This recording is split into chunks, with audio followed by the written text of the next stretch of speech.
Hello friends, welcome to study bus. भाई हम सबको पता है एमएस धोनी ने इंटरनेशनल क्रिकेट से रिटायरमेंट अनाउंस कर दिया। अगर हम एज अ पर्सनैलिटी बात करें तो काफी सारी इनकी लाइफ की अचीवमेंट्स रही हैं, एक काफी बड़ी इंस्पिरेशन है बहुत सारे लोगों के लिए। लेकिन अगर मैं CAT exam point of view से बात करूं तो 7 ऐसे लेसन्स मैं आपको बताने वाला हूं जो जितने भी कैट एस्पिरेंट्स हैं उनको अपनी लाइफ में अपनी प्रिपरेशन में एम्बेड करने चाहिए, जिसके बाद आप देखोगे एक आपके अंदर काफी ज्यादा मोटिवेशन रहेगा एंड आपकी प्रिपरेशन एक एक्सपोनेंशियल तरीके से इंक्रीज हो पाएगी। सो बहुत ध्यान से इस वीडियो को देखेंगे। My name is Saurabh Kothari, let's start. तो सबसे पहले भाई चैनल को सब्सक्राइब कर लेना एंड बेल आइकन को प्रेस कर देना ताकि आपको जितनी भी एमबीए रिलेटेड इंपॉर्टेंट वीडियोस हैं उसके नोटिफिकेशन आपको मिलते रहें। इंस्टाग्राम पे हमारा चैनल है स्टडी बस एजुकेशन, इसको आप फॉलो कर लेना ताकि डेली बेसिस पे current affairs, quant, shortcut, LR question ये सब आप पढ़ पाओ। तो सबसे पहले आप ये ध्यान रखो कि अगर आप कैट की प्रिपरेशन कर रहे हैं तो हमारा क्रैश कोर्स भी आ चुका है जिसको आप पढ़ सकते हो, अपनी पूरी की पूरी प्रिपरेशन प्लान आउट कर सकते हो। ये पूरा का पूरा कोर्स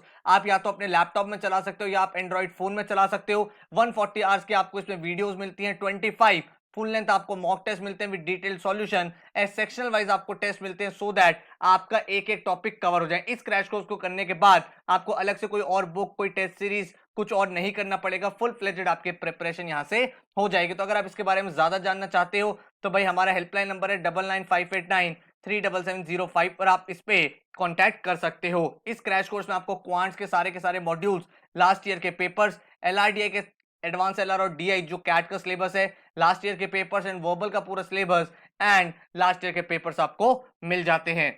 कोर्स की डिटेल के लिए आप वेबसाइट पे भी जा सकते हो studybuzz.co.in पे। अब हम बात कर रहे हैं कि क्या क्या चीजें हम यहाँ पे सीख पा रहे हैं। तो एम एस धोनी के एक बहुत फेमस कोट है, if you don't really have a dream you can't really push yourself, you don't really know what the target is. ये बहुत इंपॉर्टेंट चीज है जो कैट स्टूडेंट काफी ज्यादा लैक करते हैं। आप डेली बेसिस पे अपने टारगेट्स नहीं बनाते हो, उस वजह से क्या होता है आपके अंदर एक नेचर आता है यार कल कर लेंगे, परसों कर लेंगे। आज आपने प्लान बनाया, अपना टाइम टेबल बनाया कि भाई मुझे परसेंटेजेस पढ़ना है, तो अगर आपने परसेंटेजेस नहीं पढ़ा तो नेक्स्ट डे आपको थोड़ा सा गिल्ट फील रहेगा, यार मैंने कल भी टॉपिक नहीं पढ़ा, आज भी नहीं पढ़ा। तो कभी ना कभी आप अपने आप को पुश करोगे।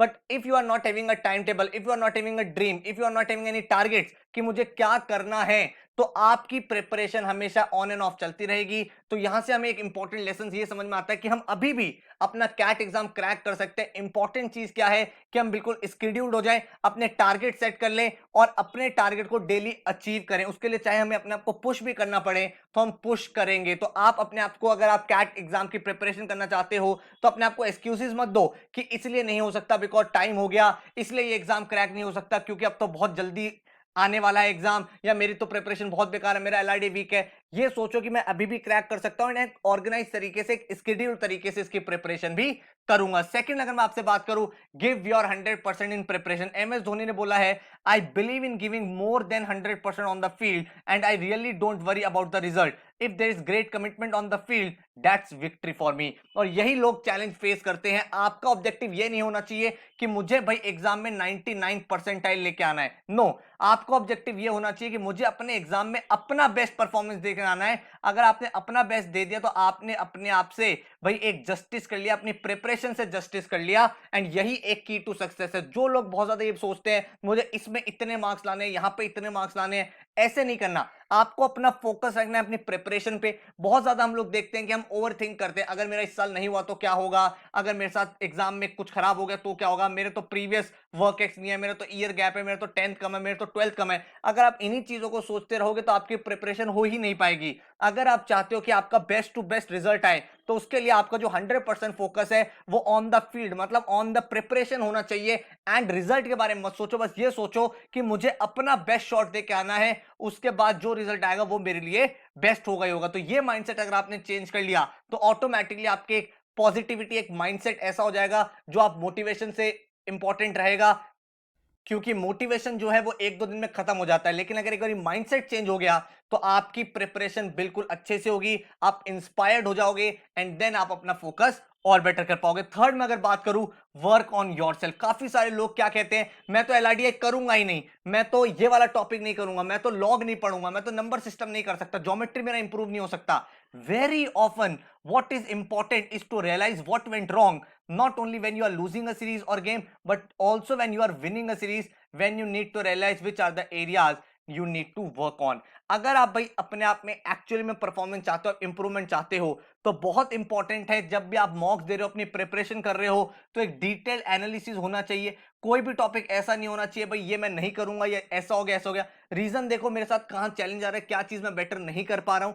अगर आपको वो रीजन समझ में आता है, उस टॉपिक पे मेहनत करो। अपने आप पे वर्क करना बहुत इंपॉर्टेंट है, अपने आप को बेटर हर दिन आपको करना है, तभी आप ऐसे एग्जाम को क्रैक कर पाओगे। बिकॉज ये एप्टीट्यूड एग्जाम है, यहां पे कभी ऐसा नहीं होता कोई 100% परफेक्ट है। तो कभी भी ये माइंडसेट में नहीं होना चाहिए मेरा तो क्वांट्स बहुत अच्छा है तो मैं एलआरडीए वर्बल करूंगा ही नहीं, मेरा वर्बल बहुत अच्छा है मैं सिर्फ एलआरडीए पे फोकस करूंगा। आपको हर एक इंडिविजुअल सेक्शन पे टाइम देना है, चाहे वो आपका स्ट्रॉन्ग एरिया हो, चाहे वो आपका वीक एरिया हो, चाहे आप विनिंग हो चाहे लूजिंग हो। हर एक सेक्शन पे आपको देखना है क्या आपके स्ट्रेंथ है, क्या वीकनेस है, एंड उस पे आपको काम करके बेटर करना ही करना है। ऐसा आप बहुत सारे लोग ये गलती करते हैं, सिर्फ एक ही सेक्शन में ज्यादा फोकस करते हैं, बट आपको हर एक सेक्शन पे टाइम देना है, तभी आप ऐसे एग्जाम को अच्छे से क्रैक कर पाओगे। Never lose your calm. Everyone says that I don't feel the pressure, but even I feel the same pressure. It's just that I have been in those situation many time, so I know how to get out of them. आप में से काफी सारे बच्चे अपनी preparation सिर्फ इसलिए give up कर देते हैं क्योंकि आपके मॉक्स में मार्क्स नहीं आते।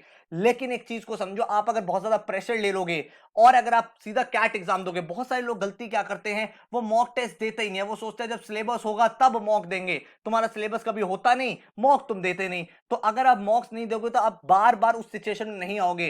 तो धोनी भी यही बात बोल रहे हैं आपसे कि भाई आपका भी प्रेशर है, उनका भी प्रेशर, लेकिन क्योंकि उन्होंने ऐसी सिचुएशन बार बार देखी हुई है तो ही becomes very handy to it and वो इजीली उससे ओवरकम कर जाते हैं। तो इसीलिए मॉक्स की इंपॉर्टेंस इतनी ज्यादा है एप्टीट्यूड एग्जाम्स में, क्योंकि जब आप मॉक्स लिखते हो तो एक्चुअल टाइमर के साथ आपकी परफॉर्मेंस कैसे हो रही है वहां से आपको पता चलता है कि मुझे क्या बेटर करना है। सोचो आपने मॉक नहीं लिखा, डायरेक्ट आप एग्जाम में गए, एग्जाम में आपके सामने क्वेश्चन है, आपको पता भी नहीं किस तरह से आपको मैनेज करना है टाइम, कौन सा आपका स्ट्रेंथ एरिया कौन सा वीक एरिया है, तो आप अपना काम लूज कर दोगे, ऑटोमेटिकली पूरे सेक्शंस खराब हो जाएंगे। लेकिन अगर आप मॉक्स कॉन्स्टेंटली दे रहे हो, काफी सारे लोग क्या करते हैं 5 मॉक के बाद प्रिपरेशन छोड़ देते हैं, 10 मॉक के बाद अपनी तैयारी छोड़ देते हैं कि हमारे नंबर नहीं आ रहे। बट जब आप बार बार मॉक्स लिखोगे, उनका एनालिसिस करोगे, उसी टाइप की प्रॉब्लम्स में आओगे, तो ऑटोमेटिकली आपको सॉल्यूशन पता चलेगा एंड ओवर द टाइम आप बेटर होते जाओगे। तो जब भी आप एक चीज को बार बार कर लोगे, कैट के मॉक्स अगर हमने 20-25 लिख लिए हैं, इसका मतलब आप उस सिचुएशन में बार बार आ गए हो, तो कैट एग्जाम में आप ज्यादा कंफर्टेबल, ज्यादा कॉन्फिडेंट फील करोगे, जिसका डायरेक्ट इंपैक्ट पड़ेगा आपकी परफॉर्मेंस के ऊपर। करेक्ट है बात। इसके बाद अगर हम देखें, mocks are the part of your preparation and not the result of your preparation. Dhoni ने क्या बोला, it's important to learn and not repeat the same mistakes, what's done is done. अगर आप में से कुछ लोग ऐसे थे जिन्होंने भाई तैयारी बीच में छोड़ दी थी, स्टार्ट किया था बट कॉन्फिडेंस लूज हो गया, अभी तक पढ़ाई नहीं करी, व्हाट्स डन इज डन। अब आपको पढ़ना है, आपको वो मिस्टेक्स वापस रिपीट नहीं करनी है, प्रॉपर टाइम टेबल स्केड्यूल के साथ मेहनत करनी है। एंड इस बात को ध्यान रखना है कि अगर हम मॉक्स दे रहे हैं तो मॉक्स हम इसलिए दे रहे हैं ताकि हम लर्न कर पाए, अपनी मिस्टेक्स देख पाए एंड उनको हम एक्चुअल एग्जाम में रिपीट ना करें। मॉक्स से आपको ये नहीं पता चल रहा कि आप इतने ही मार्क्स ला सकते हो, नो। मॉक्स तो आपको ये बता रहा है कि आप कहां चैलेंज फेस कर रहे हो और आपको क्या बेटर करना है एंड वहां से आपको इंप्रूव करना है। तो mocks are not the result of your preparation, mocks are just the part of your preparation. इसीलिए मॉक के रिजल्ट से बहुत ज्यादा मोटिवेटेड या बहुत ज्यादा डीमोटिवेटेड नहीं होना है। आपको मॉक्स के रिजल्ट को एनालाइज करना है, देखना है कौन सा स्ट्रेंथ एरिया, कौन सा वीक एरिया, कहां पे आप इंप्रूव कर सकते हो, कहां पे नहीं कर सकते, एंड देन उसके अकॉर्डिंग अपनी परफॉर्मेंस और अपनी प्रिपरेशन को चैनलाइज करना है।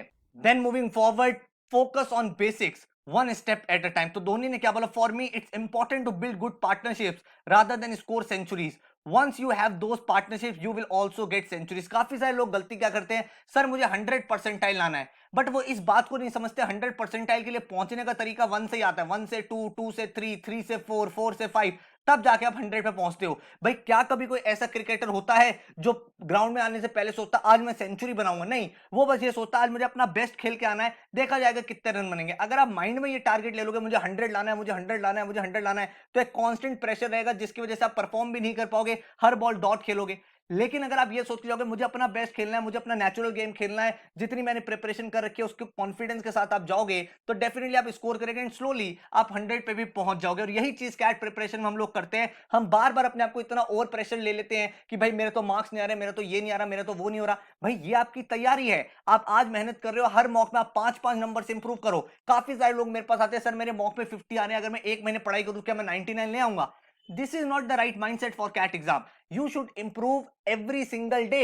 आज आपका 50 आ रहा है, नेक्स्ट मॉक में 55, देन नेक्स्ट में 60, then 65, then 70, then 75, and that's how you evolve and improve. एक दिन में कोई भी भाई ये नहीं हो सकता कि मैं 99 ले आऊं, मैं एक दिन में भाई सीधा ये कर दूं, तो वो बहुत ही बेकार चीज है। सेकंड चीज, लोग शॉर्टकट्स देखते हैं कि भाई मुझे शॉर्टकट सिखा दो, शॉर्टकट सिखा दो, ट्रिक सिखा दो। शॉर्टकट्स एंड ट्रिक्स हेल्पफुल है, लेकिन तब जब आपके कॉन्सेप्ट स्ट्रांग हो, आपके बेसिक स्ट्रांग हो। तो आपको अपने बेसिक्स पे काम करना है। एक बार आपने बेसिक्स बिल्ड कर लिए, उसके बाद आपको बस पार्टनरशिप बनानी है, छोटे छोटे स्टेप्स लेने हैं, हर दिन आपको एक टॉपिक पढ़ना है। जो लोग ये सोचते हैं मैं एक महीने में सिलेबस फिनिश कर दूंगा, वो कभी सिलेबस फिनिश नहीं कर पाते हैं। लेकिन जो लोग ये सोचते हैं मैं आज परसेंटेजेस पढ़ूंगा, कल मैं रेशो पढ़ूंगा, परसों मैं आरसी पढ़ूंगा, उसके नेक्स्ट डे मैं टेबल एंड केसलेट पढ़ूंगा, वो सिलेबस खत्म हो जाएगा। क्यों? क्योंकि वो स्टेप बाय स्टेप चल रहे हैं, वो एक दिन का टारगेट सेट कर रहे हैं। क्योंकि जब आप 1 मंथ का टारगेट सेट करोगे, यू विल लाइक अरे आज चल छोड़, अभी तो 28 डेज है, कल कर लेंगे, परसों कर लेंगे, अरे आज तो वीकेंड में मूवी देख लेते हैं, आज मैच देख लेते हैं। बट अगर आपका डेली टारगेट होगा तो आपका डेली गोल सेट होगा, एंड देन आप देखोगे बहुत बेटर तरीके से आप अपनी परफॉर्मेंस को इंप्रूव कर पाओगे। Then don't give up. Dhoni ने बहुत इंपॉर्टेंट और बहुत इंटरेस्टिंग लाइन बोली है, till the full stop doesn't come the sentence is not complete. ये मत सोचो कि आपकी तैयारी नहीं है, आपके मार्क्स नहीं है तो आप स्कोर नहीं कर सकते। आपको अपने ऊपर सेल्फ डाउट नहीं करना है। काफी ज्यादा लोग एप्रीहेंसिव हो जाते हैं, सर मैं तो कर ही नहीं सकता, कैट मेरे लेवल का ही नहीं है, मैं तो कैट एग्जाम छोड़ो जैट नहीं कर सकता, मेरे को तो आप एनमैट की तैयारी कर दो, मुझे कोई इजी एग्जाम बता दो, मैं तो बी ग्रेड कॉलेज से सेटिस्फाई हो जाऊंगा। लेकिन जब तक एग्जाम नहीं होता तब तक आप अपने रिजल्ट को प्री डिफाइन मत करो, आप अपनी प्रिपरेशन करो, अपना बेस्ट शॉट दो। लास्ट बॉल तक आपको वेट करना है, क्योंकि लास्ट बॉल पे भी धोनी ने बहुत सारे मैच जिताए हैं। तो इस बात को आपको समझना है। जरूरी नहीं है कि अगर चीजें अभी ट्रैक पे नहीं है तो तब भी ट्रैक पे नहीं होंगी जब एग्जाम होगा। आपको अपना फोकस 100% रखना है, आपको अपनी तैयारी 100% करनी है, एंड देन उसके बाद एग्जाम देने के बाद रिजल्ट जो आएगा देखा जाएगा। But till the time full stop does not come the sentence is not complete. तो ये कुछ 7 इंपॉर्टेंट लेसन थे जो कैट एस्पिरेंट्स अगर अपनी लाइफ में इंप्लीमेंट करें, फॉलो करें,